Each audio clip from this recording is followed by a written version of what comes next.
rock and roll music. Moby likes opera.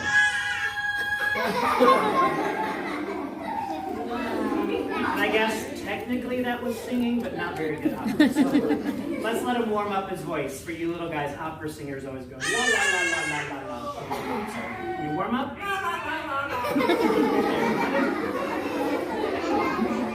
Okay, let's see if his opera is better. Now, can you sing?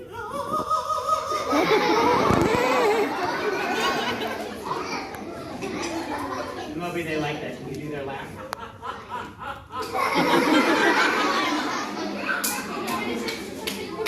Now, at home, I've learned while we're just watching TV or reading a book, if I say this to him, he says it right back, so we're going to try here. Hi, Moby Bird. I'm a bird. But he also whispers it, and it's really cute. I'm a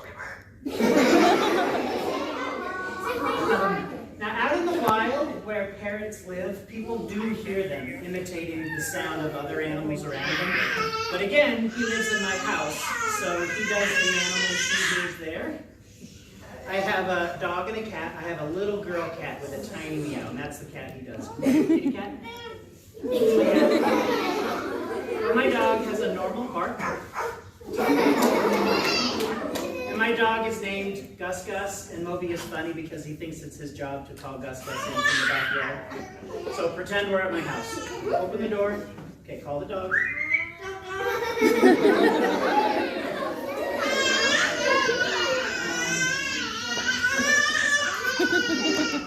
Two birds that live in your neighborhood. This one is a hawk. Can you do the hawk? Good. Good. You don't hear those very often, but you do hear this one a million times a day. This is his imitation of a crow. And here's my favorite, because it's weird. It's my kitchen cabinet door, squeaky hinge. And a long time ago, I had a cold, and he learned how to cough. And Moby, what do you say when I goof up? And one last one, but I need your help. I taught him to say bye when people wave to him, so would you do me a favor and wave? And when he sees you, he'll say, bye. Try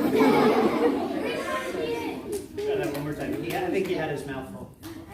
There we go, that was better.